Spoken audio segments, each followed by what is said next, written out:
If your husband passes away, first never say yes to these 6 things. Oh, my dear friends, welcome. Pull up a chair, get a warm cup of tea, and let's talk. Just us. Have you ever found yourself sitting quietly, perhaps in your favorite armchair, and the silence in the room feels different? A silence that wasn't there before, because the comforting presence of your life partner, your beloved husband, is now a cherished memory? It's a profound, heart-wrenching experience, isn't it? The world suddenly shifts on its axis, and you find yourself in uncharted waters, navigating not just the deep ocean of grief, but also a sea of practicalities, decisions, and sometimes unexpected pressures. Perhaps you're there now, or you know someone who is. Maybe you've thought about it, that what-if moment that sometimes creeps into our quiet thoughts. The truth is, for many of us, especially women, we often outlive our spouses. And while we hope that day is far, far away, being prepared, understanding the landscape of this new chapter, isn't about rushing grief. It's about protecting yourself,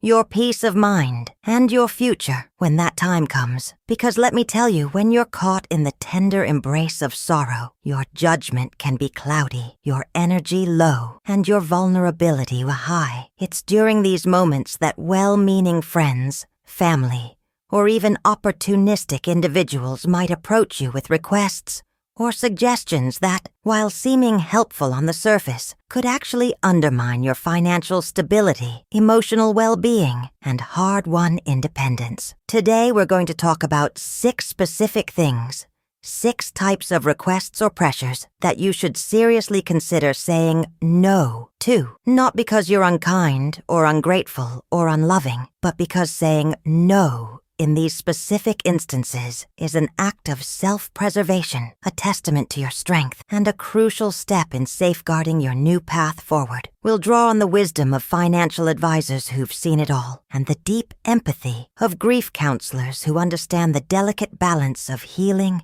and practicalities. My hope is that by the end of our chat, you'll feel more empowered, more informed, and ready to face whatever comes with a steady heart and a clear mind. This isn't about being cynical. It's about being wise, resilient, and most importantly, kind to yourself during one of life's most challenging transitions. You deserve to protect your legacy, your future, and your peace. So let's dive in. The period immediately following the loss of a spouse is a profound, often bewildering time. It's a landscape painted with raw emotion, deep sorrow, and an overwhelming sense of change. For many women, especially those of us in our 60s, 70s, and beyond, this experience is further complicated by the fact that our husbands often managed much of the household's financial and logistical affairs. Perhaps he handled the investments, paid the bills, or was the primary point person for maintenance and repairs. When he's suddenly gone, that familiar structure dissolves, leaving a void not only in your heart, but also in your daily routine and sense of control. This isn't a reflection on your capabilities, my dears. It's simply the reality of how many partnerships naturally evolve over decades. The challenge is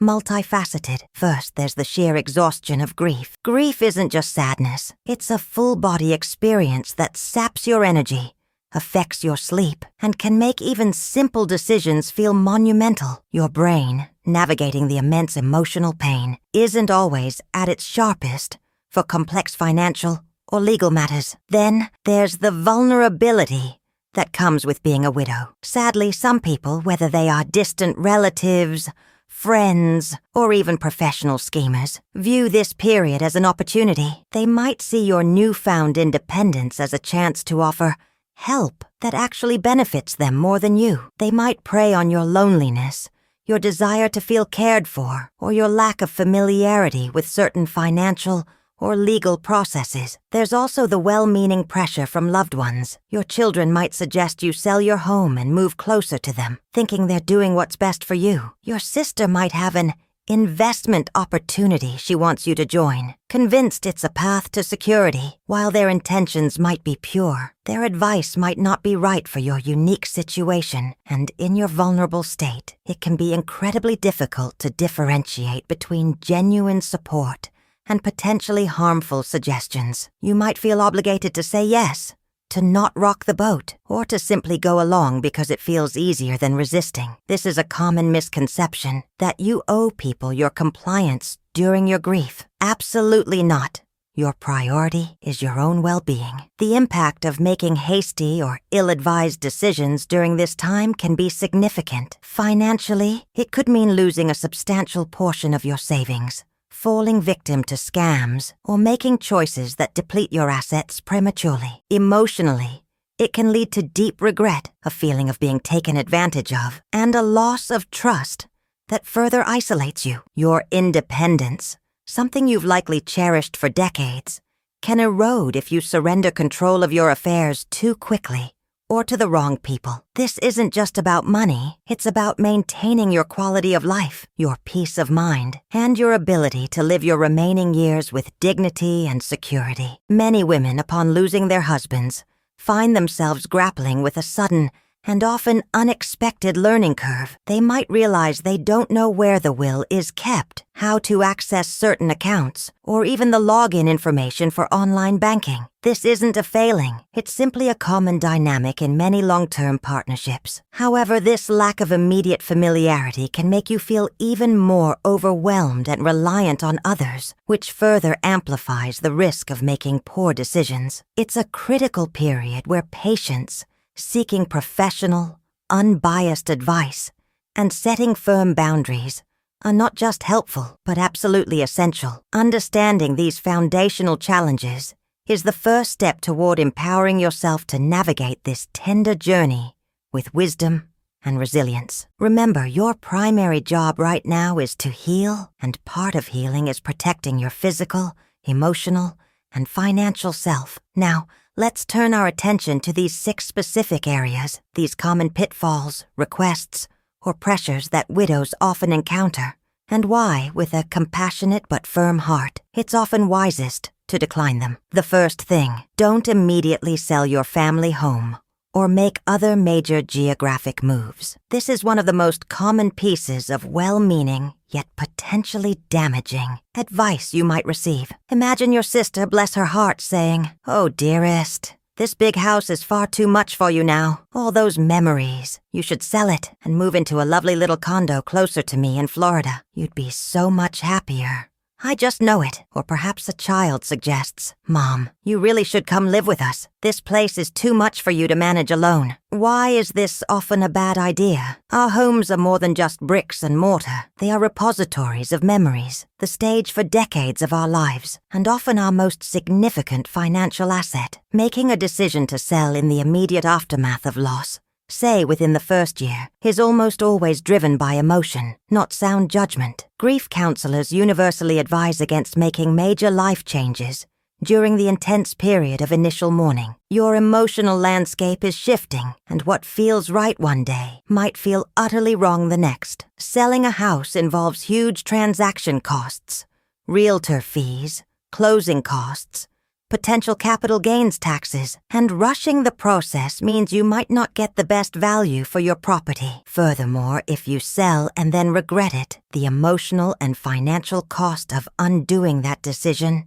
is immense. You might move somewhere new, only to find you miss your old community, your neighbors, your garden, and the comfort of familiarity. That new condo might feel sterile, and living with adult children, while seemingly supportive, can introduce new stresses and challenges to both your independence and their family dynamics. Financial advisors stress that major property decisions should never be made in haste. They will often recommend taking at least a year, sometimes even 2, to allow the initial wave of grief to subside and for you to gain clarity about what you truly want and need for your future. During this time, you can explore options without pressure. For instance, if maintaining a large home feels overwhelming, perhaps hire help for gardening and cleaning, or consider renting out a spare room for a short term to a vetted individual if the space feels too big and quiet. This provides income and companionship without a permanent commitment. If you truly feel it's too much,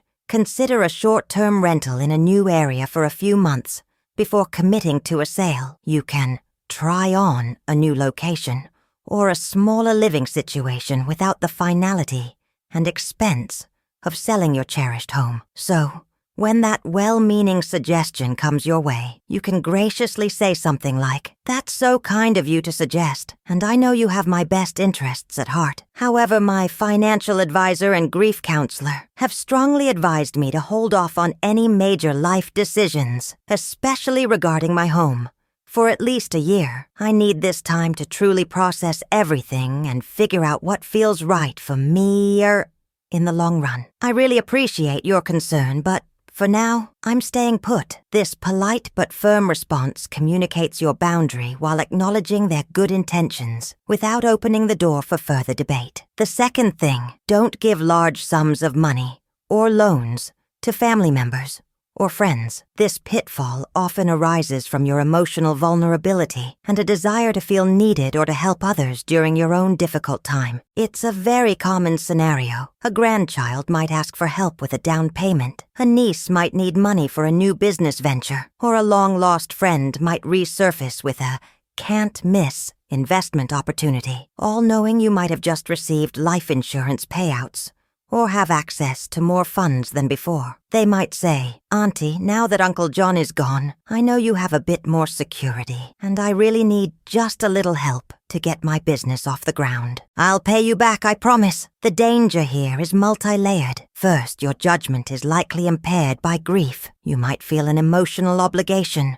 or a desperate need to feel useful and connected, making you more susceptible to manipulation. Second, there's a very high probability these loans will not be repaid. When money mixes with family and friendship, it often complicates relationships, and if the loan goes bad, it can cause deep rifts and add immense emotional stress on top of your existing grief. Financially, you need to protect your own future. While your husband may have left you financially secure, you need to understand your new financial landscape, your expenses, and what resources you truly have for the rest of your life. Giving away significant sums without understanding your own long-term financial plan is incredibly risky. You might discover later that you needed those funds for unexpected medical expenses, home repairs, or simply to maintain your desired lifestyle. Financial advisors are unanimous on this point. Do not lend or give away large sums of money, especially in the first year or two after a spouse's death. They will emphasize that your primary responsibility is to secure your own financial future. Grief counselors also note that being taken advantage of by family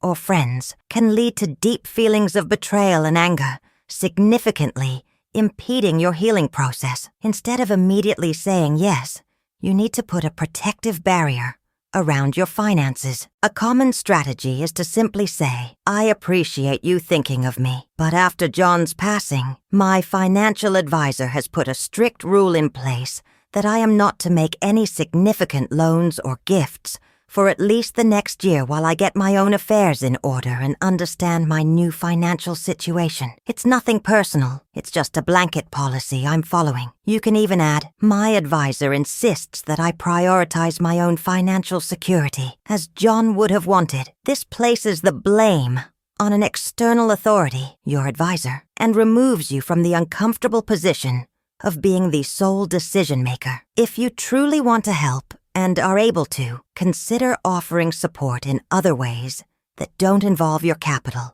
like offering advice, connections, or practical assistance, but never at the expense of your own financial safety. The third thing, don't make major investment changes or sign new contracts without independent professional advice. This is a particularly insidious trap, often set by unscrupulous financial advisors or salespeople who target recent widows. They might approach you with promises of better returns, guaranteed income, or simplifying your portfolio now that your husband is gone. They might say, "Mrs. Johnson, with all due respect, your late husband's investments are a bit outdated. I can move your money into something much more aggressive and get you 15% returns." Or a persistent insurance agent might push you to buy a complex annuity you don't fully understand. The danger here is immense. During a time of grief, you are highly susceptible to high-pressure sales tactics and complex financial jargon. Your husband might have handled all the investments,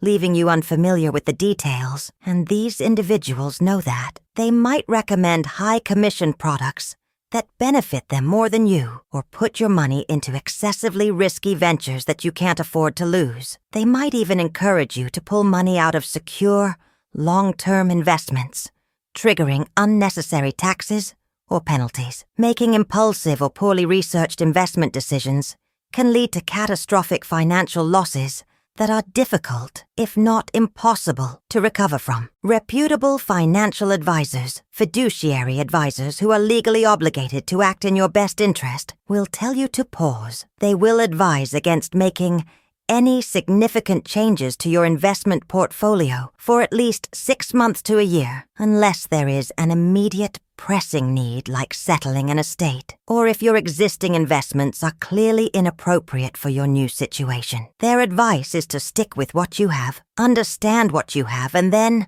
only after thorough research and multiple consultations, consider making changes. What to do instead? First, identify all your existing accounts, policies, and assets. Gather statements, policy numbers, and contact information. If you don't have a trusted financial advisor already, now is the time to find one, specifically a fiduciary advisor who charges a fee for advice rather than commissions on products. Interview several. Ask about their qualifications, their fee structure, and how they handle new clients, particularly widows. Do not feel pressured to sign anything during an initial consultation. Take their information, research them, and ask for references. When approached with new investment opportunities or contracts, your response should be, "Thank you for the information. I'm currently working with my own independent financial advisor, and I make absolutely no financial decisions without their review and approval. I'll pass this along to them if I think it's relevant, but I am not taking on anything new at this time." Remember, you have every right to take your time, ask questions, and consult multiple experts before making any decisions that affect your financial future. This step is about protecting your assets and ensuring they continue to support you as intended. The fourth thing, don't become legally responsible for someone else's debts or sign as a co-signer. This is similar to the second point about lending money, but it carries far greater legal and financial ramifications. This often comes from a close family member, perhaps an adult child who needs a loan for a new car and can't get one on their own, or a grandchild who wants to rent an apartment but has no credit history. They might say, "Mom, the bank just needs a co-signer on this loan, just for a little while, to show I'm good for it. You don't actually have to pay anything unless I default, and I promise I won't." Why is this so dangerous? When you co-sign a loan or become legally responsible for someone else's debt, you are essentially telling the lender that if the primary borrower defaults, you will be responsible for the entire debt. This isn't just a promise to pay. It's a legal obligation that will appear on your credit report. If the person you co-signed for misses payments, your credit score will be negatively impacted, making it harder for you to get loans or credit in the future. More importantly, if they completely default, the creditor can come after your assets, your savings, your property, even your Social Security income to collect the debt. This can lead to financial ruin, loss of independence, and severe strain on family relationships. In your vulnerable state, the emotional appeal can be incredibly strong. You want to help your loved ones, but the financial risk is simply too high. Financial advisors are unequivocal. Never co-sign a loan for anyone. Full stop. Their advice is to protect your own credit and assets at all costs. Grief counselors might add that the emotional fallout from a co-signed loan gone wrong can be far more damaging to your healing process than the initial refusal to help might cause. It can create resentment, guilt, and a feeling of being trapped. What to do instead? You must draw a very firm line here. Your response needs to be clear and unwavering. You can say, "I understand you're in a difficult situation, and I wish I could help. However, after John's passing, my financial advisor has implemented a strict policy for me. I am absolutely not to take on any new financial liabilities or co-sign for anyone, under any circumstances. This is a non-negotiable rule to protect my own long-term security, as John would have wanted." Again, you're using the advisor as the bad guy tactic, which works wonderfully. It shifts the pressure from you personally to a professional mandate. You can express your sympathy for their situation, but you must prioritize your own financial safety. Your future depends on it. The fifth thing, don't rush into a new romantic relationship or cohabitation. This is a deeply personal and emotional area, but one where caution is profoundly important. After years, even decades of companionship, the loneliness that follows the death of a spouse can be utterly overwhelming. The desire for connection, for someone to share your life with, for physical touch and emotional intimacy is natural and powerful. You might meet someone new, perhaps an old acquaintance, a new friend, or someone online, and feel a strong, immediate connection. They might shower you with attention,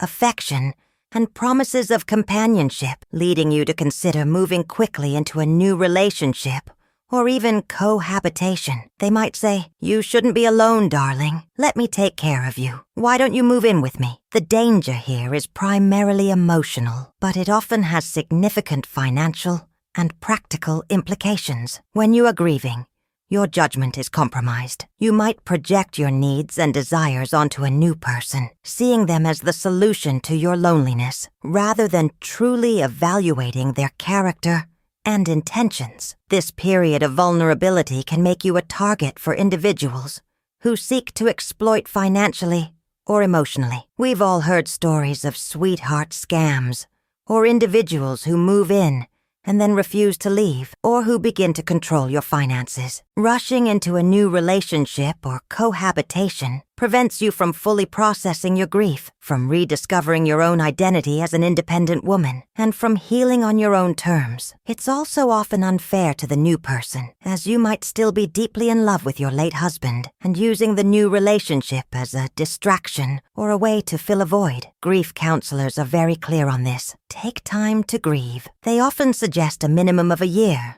sometimes 2, before even considering a serious new relationship, and certainly much longer before cohabitation. They explain that you need to rediscover yourself outside of the marital unit, understand your own needs, and establish your independence before you can genuinely connect with someone new in a healthy, balanced way. Financial advisors would caution against any cohabitation without legally binding agreements, as commingling assets or moving into someone else's home without clear understanding of ownership, debts, and responsibilities can lead to complex and costly legal battles down the line if the relationship sours. What to do instead? Focus on your healing and on rebuilding your own life. Reconnect with old friends. Join new clubs or groups that align with your interests.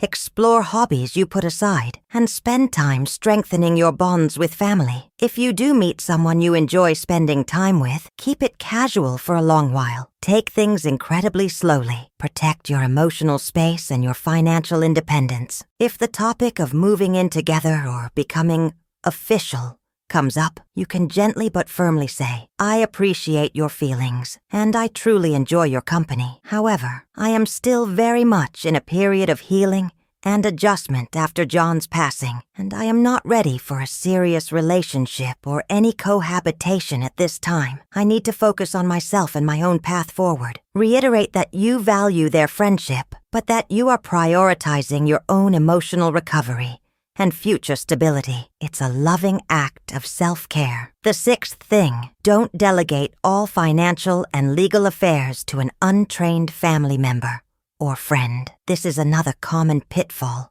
stemming from a feeling of being overwhelmed and perhaps a lack of confidence in managing complex paperwork. You might have a well-meaning child who says, "Mom, just give me all the bills, statements, and your login information. I'll take care of everything for you. You don't need to worry your head about it." Or a nephew who offers to handle all the estate settlement, claiming he's good with numbers, or has a knack for legal stuff, while their intentions might be pure. Delegating all your financial and legal responsibilities to an untrained, non-professional family member or friend carries significant risks. First, they might not have the expertise. Estate law is complex, and financial management requires specific knowledge. Mistakes can be costly, leading to tax penalties missed deadlines, or improper handling of assets. Second, even with the best intentions, conflicts of interest can arise, especially if the family member stands to inherit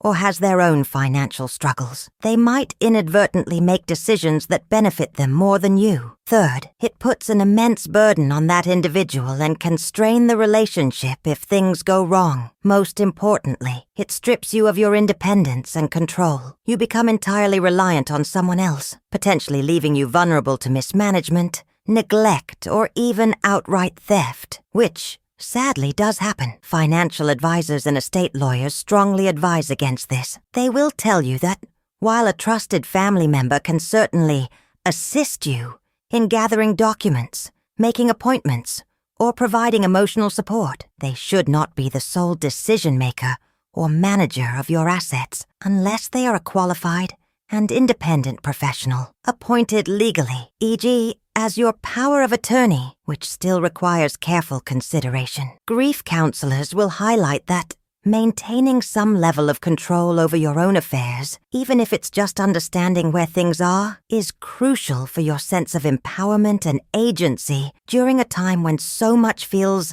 out of control. What to do instead? Seek professional, independent advice from an estate lawyer and a fiduciary financial planner. These are the experts whose job it is to guide you through the complexities. They can help you understand the will, settle the estate, manage your assets, and create a long-term financial plan tailored to your needs. If a family member offers to help, you can say, "That's such a generous offer, and I truly appreciate it. However, my legal and financial advisors have advised me to work directly with them on all these important matters to ensure everything is handled correctly and professionally. I would, however, be so grateful if you could help me with specific, non-financial tasks, like organizing photos or running an errand when I need it." This way, you accept their offer of support in a way that is safe and beneficial for you, without surrendering critical control over your financial and legal future. Remember,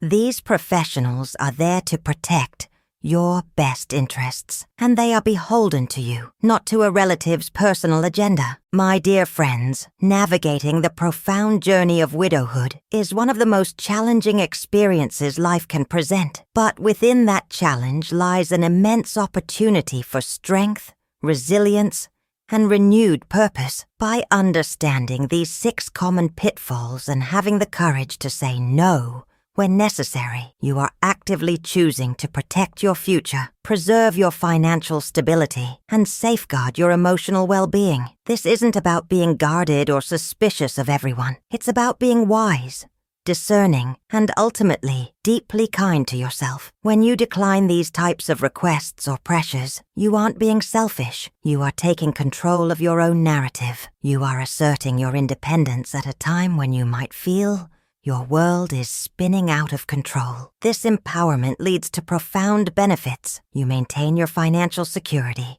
ensuring you have the resources to live comfortably and pursue your passions. You protect your peace of mind, avoiding the stress and regret that come from hasty decisions or being taken advantage of. You foster your emotional healing by creating space to grieve authentically without the added burden of external pressures. And crucially, you build a renewed sense of self-esteem, knowing that you are capable of making wise choices for yourself, honoring your husband's legacy by ensuring your well-being. Realistically, this journey won't happen overnight. Grieving is a process, not an event, and rebuilding your life takes time. Expect there to be good days and bad days, moments of clarity and moments of profound sadness. Be patient with yourself. Give yourself permission to feel whatever emotions arise. Set realistic expectations for your emotional recovery and for the time it will take to make sound decisions. Remember, the goal is not to rush through this period, but to move through it thoughtfully,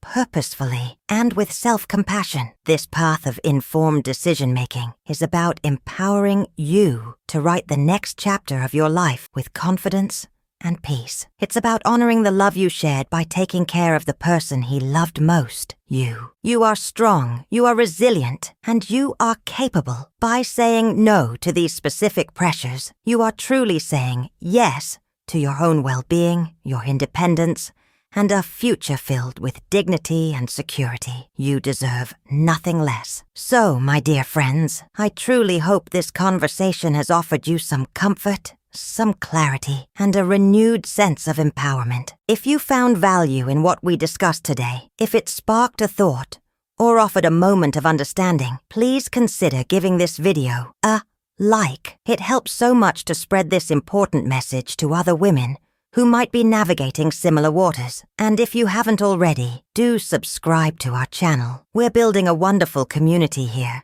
sharing insights and support for living our best, most vibrant lives in our senior years. I want to continue to connect with you, to hear your thoughts and experiences. So, please, if you feel comfortable, share your own wisdom or questions in the comments below. Have you encountered any of these situations? What advice would you offer to someone going through this difficult time? Your experiences are so valuable, and together we can uplift and support one another. Thank you for being here today, for your open hearts, and for your willingness to embrace wisdom and self-care. Take good care of yourselves, and I'll look forward to our next chat.